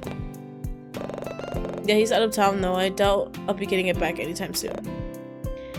Anyway, Ren retrieves a spare helmet from the side of his motorbike and turns to me once more. I wonder what his car looks like. Of the motorcycle all the time. All too familiar with this routine, I let him slip the helmet on and secure it tightly. I still wasn't used to riding his bike, but I put the fear aside for the prospect of more free food and a warm home. Oh! Somehow we managed to make it to Ren's apartment complex in record time. I guess he really wasn't lying when he said it wasn't that far. Damn, fuck it up. And unlike Tio, Ren lawfully parks his bike in the designated area before guiding me towards the elevator. With a spring in his step, tacky music plays as we slowly ascend to the upper levels, though Ren only makes it even more awkward by staring at the back of my head the entire time. Okay. I can practically feel his eyes on me even as I try to ignore them, so I offer him a forced grin, while we both wait for the elevator doors to open. Once they do, I let out a sigh of relief. The same gaudy interior greets us, and I still find myself trying to process how Ren could afford such a lavish place. Too lost in thought, I aimlessly follow behind my pink-haired companion as he leads me towards his door, before bumping into his backside when he abruptly stops in his tracks. Concerned at the odd and sudden reaction, I glance up only to find him staring intently at the floor. Following Ren's gaze, I notice the lights coming from beneath the cracks of one of the doors, and weirdly enough, the faintest hint of black smoke seems to be emerging from there as well. Is there a fire? Smoke? Did he burn their food or something? Confused, I look to Ren to see if he has any better ideas. Is there something wrong? No, I didn't realize someone had moved in. I thought I was the only one who lived on this floor. Not a fan of sharing, are we? Oh, someone else is here. Are we gonna see them? Or... Not particularly. So I guess everything should be fine as long as I don't... Never mind. What are you about to do? Before I can question it, Ren continues walking until we arrive at our destination. Watching him dig through his pockets for his keycard only reminds me to check my phone. When I reach for it, I notice that my own pockets are empty. A wave of realization hits me as the panic slowly starts to creep in. Oh, shoot! In my flustered state, I barely notice Ren turning to me with a curious look on his face. I think I left my phone back at the aquarium. Are you sure? Yeah, I'm pretty sure I placed it on the shelf when we... You know. Ren seems to blush at that. Don't worry, I'll go back and get it. The aquarium should still be open anyway. Sorry about this. Ren unlocks the door and gestures for me to go inside. Don't worry about it. Here, make yourself at home. I'll be back before you know it. Ren doesn't give me a chance to say goodbye before he's speeding off towards the direction of the elevator, leaving me to my own devices. I awkwardly step inside his apartment and take everything in.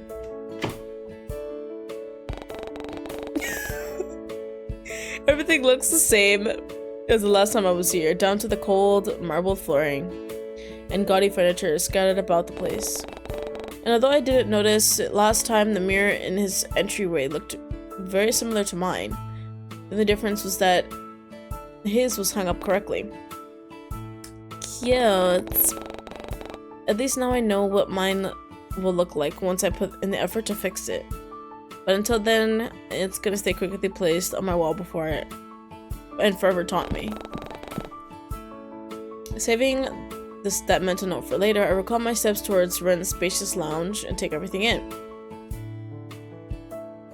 The locked door. I totally forgot.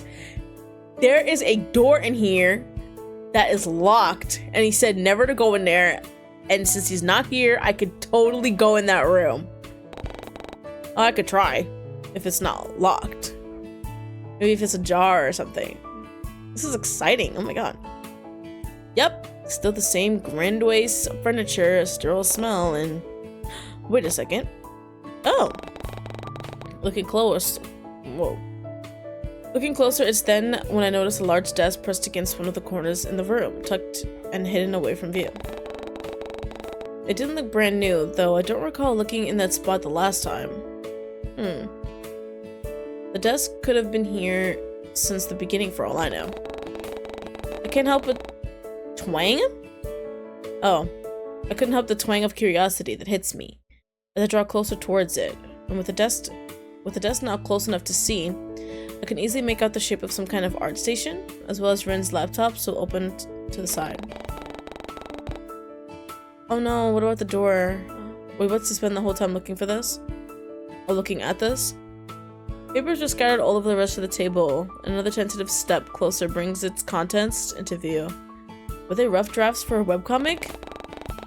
I had an inkling Ren could have, would be into them, given an interest in AOG. And I had no idea he created a few of his own. One book in particular, however, piqued my interest, with its unique cover, though it might have just been the book lover in me. It was thick and worn out, yet it looked like it was well taken care of. I noticed some kind of smudge marks, possibly red paint stain of the front of the cover. Okay, as well as some sort of circular indented notch right in the center. Does something go inside here? The contraption is foreign to me, and whatever fits inside must have been how you unlock it. But as I turn the book in my hand, I notice that the latch was already detached, and a few loose pages spill out onto the desk. Goddamn. With a panicked cry, I quickly scoop the papers back up and open the book to stuff them back inside. But as I do, something catches my eye. Weren't these sketches from Always With You? I could easily make out the male lead's hairstyle anywhere. After all, it was similar to Ren's, or rather Haruka's. Yet, this one had a contrasting shade of black instead of pink. Maybe another character then? Strange, I don't remember seeing any similar black-haired characters in this webcomic. Still, the likeness of the art style was insane, and Always With You was the only webcomic published by the anonymous author. Their debut into the online industry was a huge success because of it. So, fan art? Right. It was oddly cute to think that Ren might have made his own self-insert character. So if I were any better at art, I probably would have done the same thing. Curiosity once again gets the better of me, or was it my hyperfixations? And I was half tempted to peek through the rest of the book to learn more. Should I? How will you respond? Investigate the drawings. Look at the weird lock. Check out the desk. Let Ren have his privacy. I am going to save. I'm gonna let him have his privacy. I kind of can already, use context clues, be like, oh, he's probably the author of this little webcomic or whatever. I'm not gonna, because I don't want him to come in and be like, what are you doing? It's gonna be so creepy. So, we're gonna let him have his privacy. What was I thinking? I wasn't about to invade someone's personal space like that. Brandon had been nothing but respectful with me, so it wasn't right to simply rummage through his stuff. Now when it comes to that door though, I might get a little curious. With a resolute nod, I step away from the laptop, but not before realizing the item still grasped in my hands. Oh!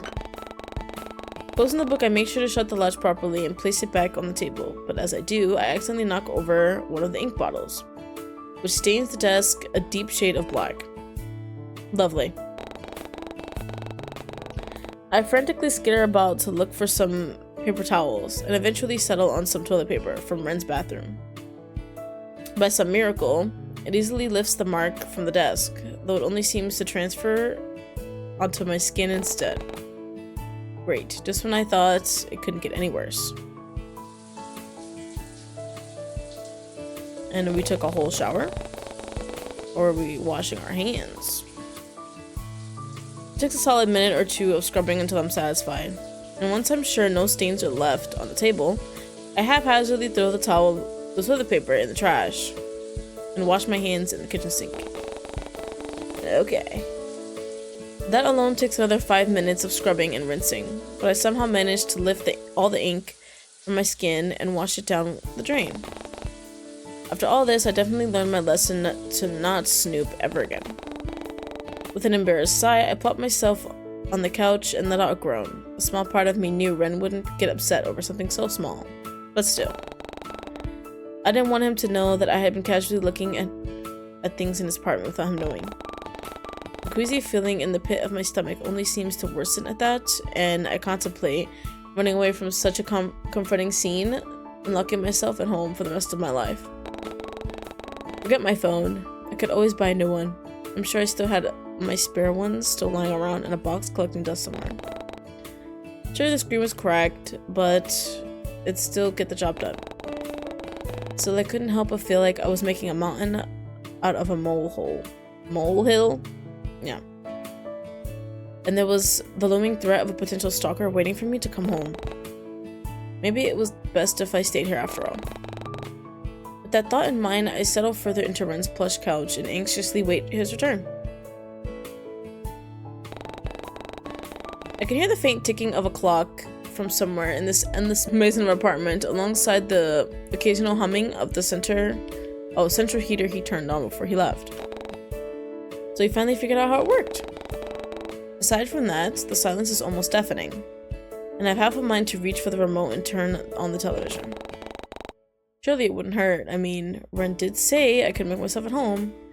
You know, potentially snooping aside. Perhaps it was to get rid of the guilty feeling forming in my stomach, but I quickly found myself shaking my head to dismiss those thoughts, and reaching for the remote on the table. Looking through the channels, I land on one in particular, and although the signal was weak, I could discern the picture of some news reporter in a blazer that looked far too flimsy to keep her warm. She's droning on about the local happenings in Cortland Bay before a familiar backdrop comes on the screen and captures my full attention. Oh. The entrance to the aquarium appears on the television as ambulance lights flash and sirens go off in the background? What? There's a somber expression on the reporter's face as she communicates with her counterpart who is currently at the location. Okay. Obviously there's victims. Victim's body. Oh, victims? Like multiple people? Stop it. Had just been found, mauled, and ripped apart in one of the shark tanks. Authorities have confirmed that is the body of... Okay, it says Christian, so that's nobody we know. Dues? What? Son and sole heir to the corporate giant? What? Tech marketing. Wait, what? It says Christian.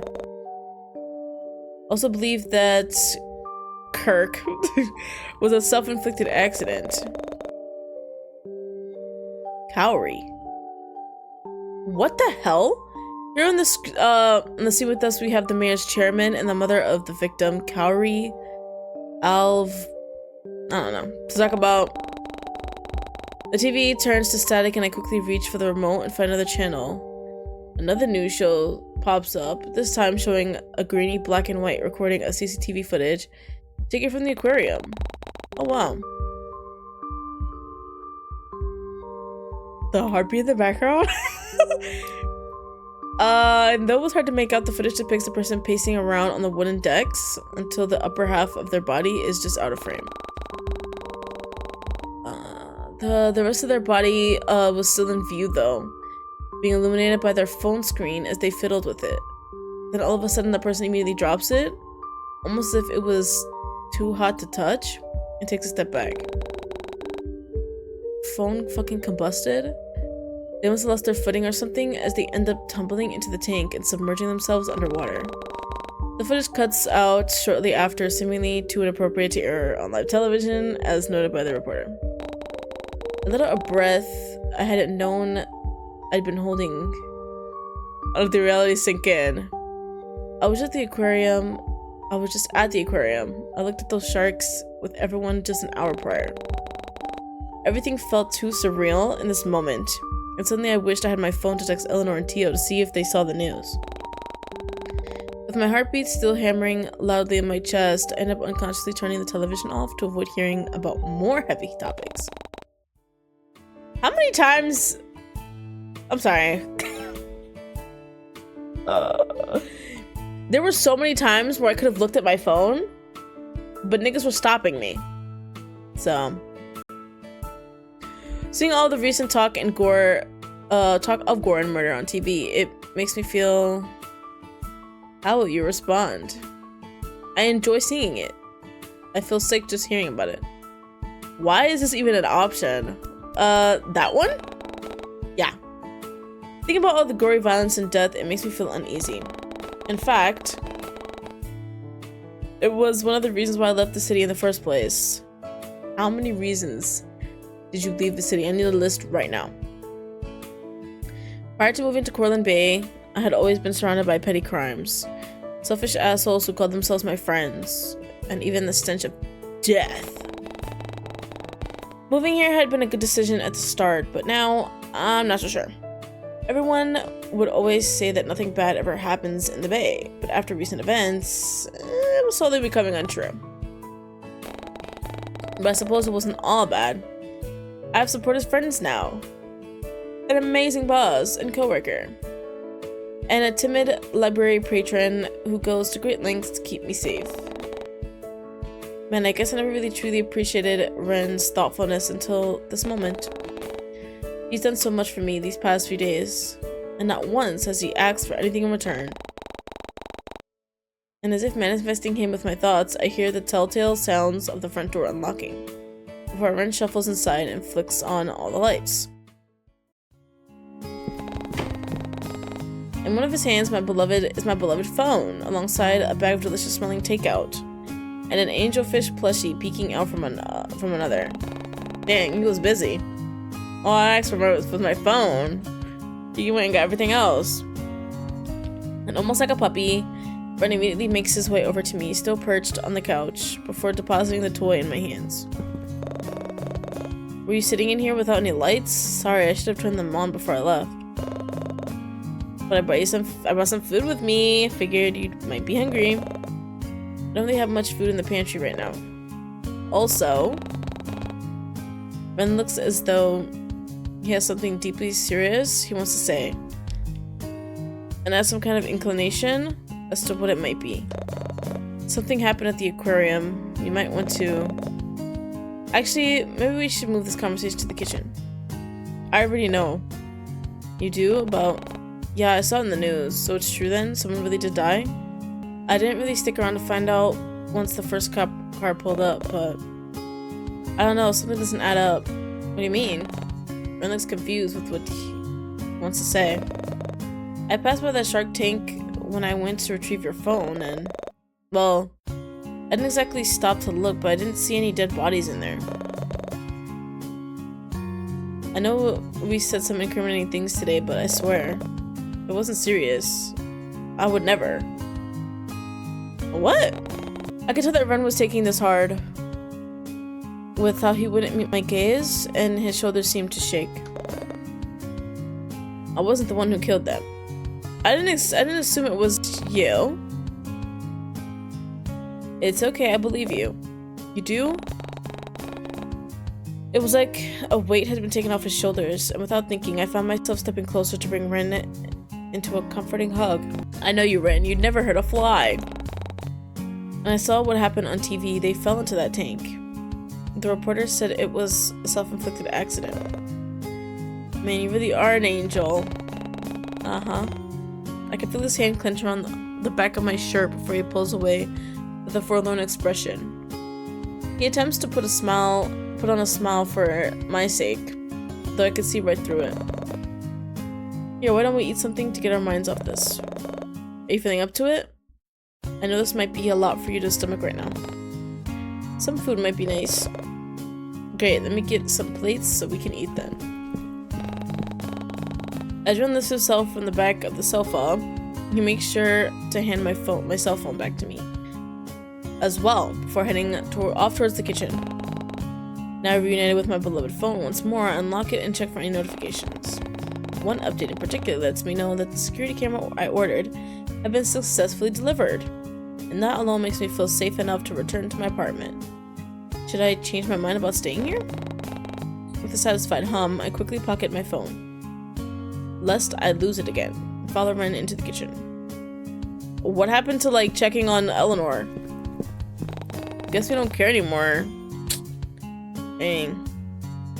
I watch as he turns on the lights in there as well before he places the takeout on the countertop and stops to sniff the air. Uh-oh. What's that smell? I almost forgot about the ink I hastily threw away in the trash. In retrospect, I probably should have flushed it down the toilet or something. Oh, about that. How will you respond? You better not lie. Be honest. Tell a white lie. Lie to him. Don't say anything. Be honest. That's what we're here for. I guess. I figured it'd be best if I simply come clean. After all, Ren didn't deserve to be lied to, much less have a guest he trusted snoop through his belongings while he was away. Man, if only I could say the same thing about my stalker. Before I can dwell on it any further, Ren's worried look pulls me from my thoughts and back to the present. Well, here goes nothing. I accidentally spilled some of your ink earlier. You what? Food now long forgotten, Ren rounds the corner within seconds and peers down at me with soft eyes. Are you okay? It didn't stain you, did it? Let me see. He was still concerned about me. I watch as Ren reveals more of his hand from within the sleeves of his cardigan to hold and inspect my own. His blue eyes are full of concern as I feel the rough pads of his thumbs caress my skin. Once again, I'm reminded of the ring on his finger, and I couldn't help but ask. That ring, it must be special to you, huh? My ring?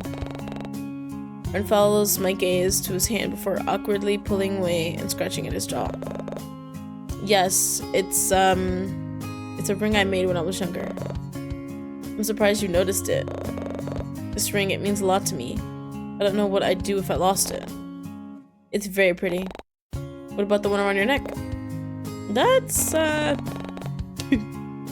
Ren clams up the moment I meekly reach out to touch it, and he stares down at me with wide, cautious eyes. My own fingers wrap around... Wait, no. His own fingers wrap around my wrist, though he makes no effort to remove my hand from his necklace. In fact, he only seems to hold them in place as he peers at me. Feigning confidence, I run my fingers across the cold metal of his ring and take in all the small details. Much like the ring on Ren's finger, the one around his neck also had a handmade feel to it, if the faint scratches and chips were anything to go by. Though the craftsmanship was no less impressive. There also seems to be some kind of inscription inside the ring, but it was difficult for me to read due to the glare coming from the kitchen light. Part of me wants to pull it closer to get a better view, though I doubt it'd be a good idea to yank Ren down by his necklace, especially considering how he has already hunched was already hunched over as it is.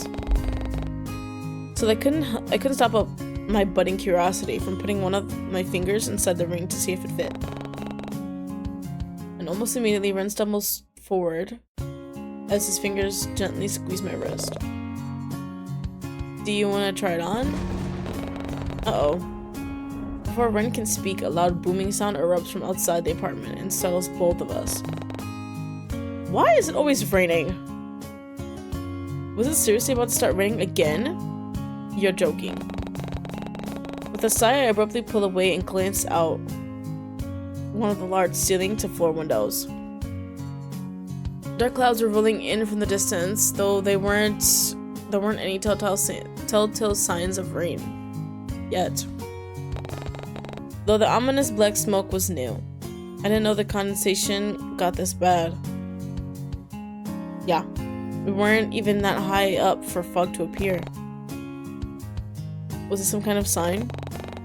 So it wouldn't do to be stuck waiting out yet another storm again. So I glance in Ren's direction and offer a sympathetic smile. Maybe I should head home before it starts raining. How will you respond? Go home. Stay the night. I'm gonna save this one too. I wanna see what happens when I pick the other one. I don't think we're gonna be able to get to that room, so we're just gonna... Probably not now, yeah, it's too soon. It's like we just saw it anyways, I feel like if we go home, something bad might happen, and I kind of want to see. Yeah, it's probably best for me to go home before the storm gets any worse. I still have to go back to work tomorrow anyway. Thanks for today, but I should probably start heading back now. Oh, it's really no problem. Here, why don't I put your food in another bag and drop you off? Are you sure? I don't want to be a bother. You'd never be a bother to me. Tapping the table, Ren pushes himself up and sets off to find something to put my takeout in. What did I do to deserve someone as kind as Ren? I don't know. You tell me. With a smile of my own, I get up from the stool and slowly make my way towards the entrance once more. But not before throwing Ren one final complaint. Oh, compliment. Whoopsies. It's great that I can rely on you for anything. Okay. I mean, of course. Totally. The ride back to my place was nothing short of ominous. The looming clouds on the horizon made the scenery seem dark and eerie. Thankfully, Ren and his pastel-colored hair were there to brighten things up.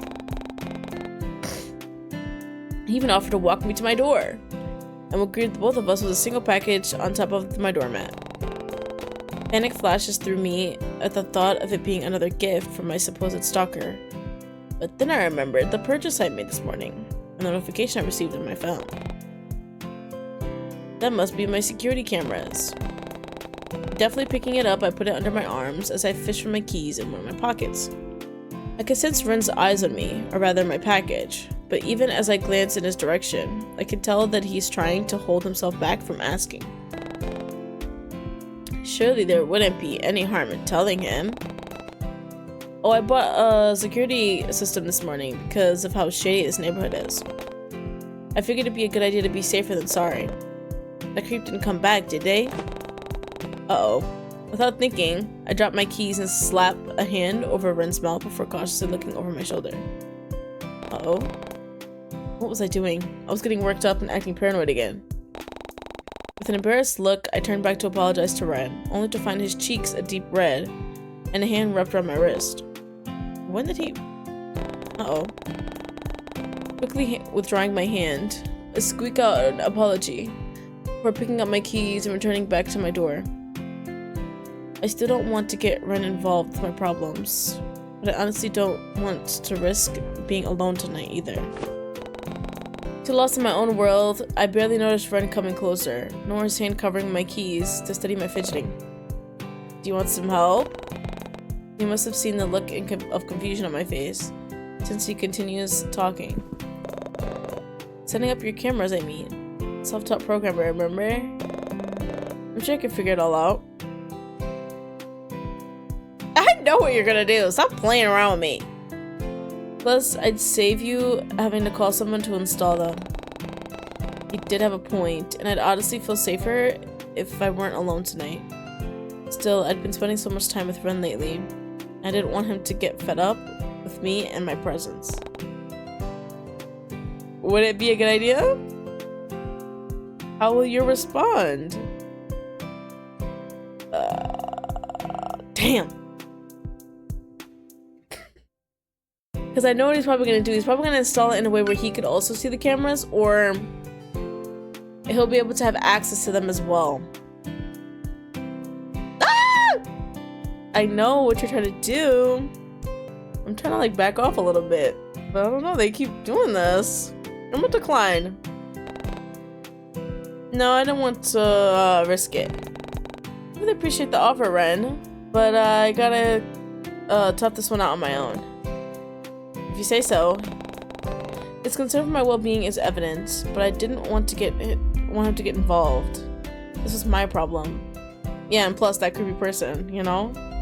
They'll know. His concern for my well-being is evident, but I don't want to get involved. This is my problem. And I would handle it all on my own. Still, part of me knew I wouldn't hesitate to call him if something went wrong. After spending so much time with Ren, I'd grown to appreciate his company, but something about him felt so comforting to me.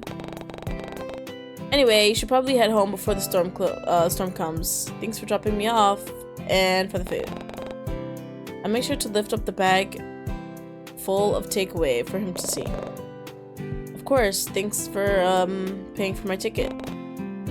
You can thank Tio for that. I think I'll pass.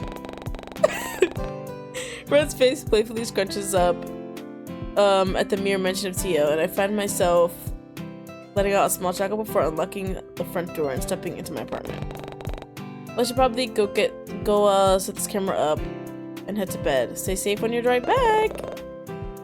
You too, or well, you're not driving anywhere, so dream safe. I mean, drive safe. Wait, drive sleep. What the fuck? Stay well? Question mark? I still can't get this right. Good night, Ren. Bye, Pookie. I sent him off with a smile before closing the door.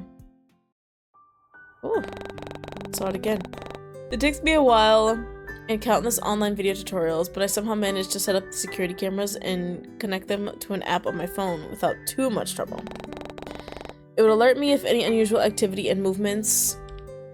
Oh, of any. Right. When I'm not home, and I felt immensely safer because of it. But I still had faith that my new lock hadn't been tampered with since I got it, considering how the letter had been shoved underneath the door rather than being placed on something as conspicuous as a table. If I had found it on my bedside table instead, I definitely would have felt true fear. I was getting worked up again. If I continued to think about this any more than I should, I swear I would start to go crazy. Deciding that it was a problem for future me, I lock myself in my bedroom and hide within the safety of my duvet. A faint glow emits from my phone as I check to make sure I have all the angles in my apartment covered. Satisfied with my handiwork, I lay back on my bed and idly zoom in and out with one of the camera screens until I grow bored. Yeah. I doubt I'd be able to fall asleep quickly, but it wouldn't hurt to try. Besides, I had to be up bright and early for work tomorrow. With that thought in mind, I lock my phone, shove it under one of my pillows, and will myself to fall asleep. Nostalgia greets me like an old friend, and before my consciousness fades away, I try to chase after the foggy memory that had been plaguing my brain as of late. Those three kids laughing and playing together near a lake, who were they? And who was the one that stayed right by my side even after everyone else went home? Almost desperately, I try to recall their face, or any of their defining features. At this point, I'd take anything. The faintest recollection of pudgy cheeks, twin pigtails, and a frowning expression swirls in my head, but it slips away the moment I drift further into dreamland. Yo. That shit never happened before. I don't know. I'm scared. Thanks for playing. I actually have never tried to get other endings. I try to, what was it? I try to do ones where he doesn't, like, I guess, go to the house. I don't know. It's always something. But yeah. Anyways, that was 14 Days with You. Day 4 this time. Very nice. I'm glad that that double date wasn't like a full-on double date. But yeah. I don't know. Seems pretty weird that we never checked on Eleanor and stuff. But instead we installed our cameras. But who cares? We're gonna find out when day 5 comes. So if you guys are ready for that, a like would be very much appreciated. And of course, subscribe for more 14 Days with You. With all that being said, I'll see you guys next time. Goodbye, my loves.